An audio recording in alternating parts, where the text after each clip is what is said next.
Hello guys, magandang araw sa lahat guys. Welcome to my YouTube channel at sa aking Facebook page. Ang topic na naman natin guys, kung paano na naman natin ayusin yung isang induction cooker na nawala ng supply o ilaw guys. Hindi na siya umainit guys. Ang brand pala nito guys ay Asahi guys ha. Kaya kailangan natin buksan at testing para makita natin kung anong problema sa induction cooker na ito guys.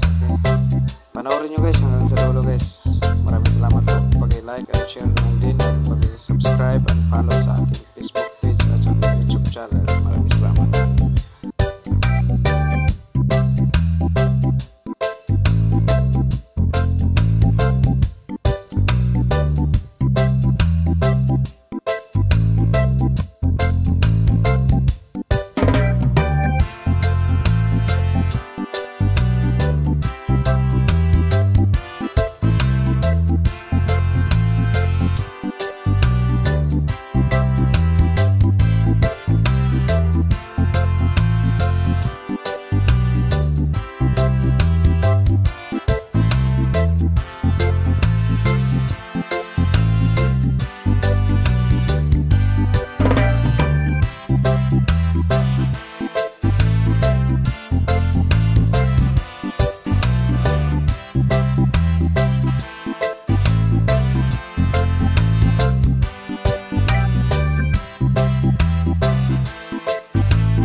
Ito yung bago guys, yan, bago na recertified.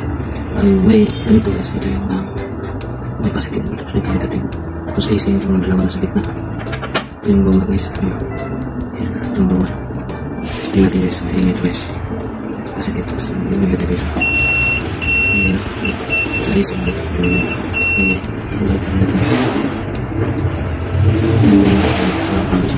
Ito yung bago na. Yan, dito tayo sa bago natin testing guys. Ito yung bago. So, dito na tayo sa positive na. Testing natin ito sa negative niya. Palo yan siya, kailangan palo. So, dito na. Ganyan. Palo positive na palo. Balikan natin guys. Kaya ito na. Explore natin lang ito positive. Kailangan naman ang palo guys ha.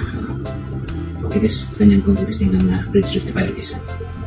Sa induction cooker.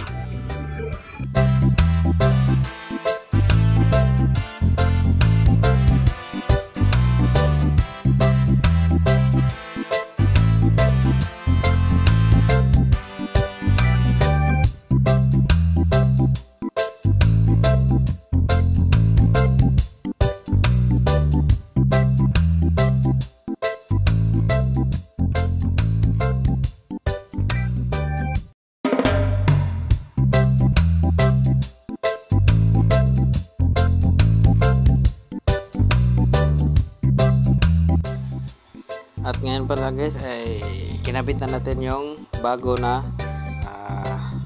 transistor at saka bridge rectifier guys.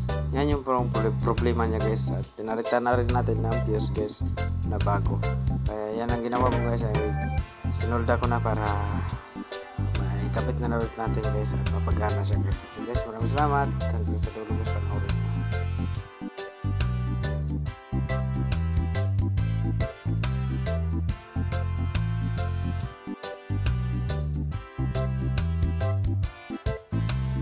Ngayon guys ay nagkabit na natin lahat guys na yung sira na bridge rectifier, fuse at saka transistor niya guys.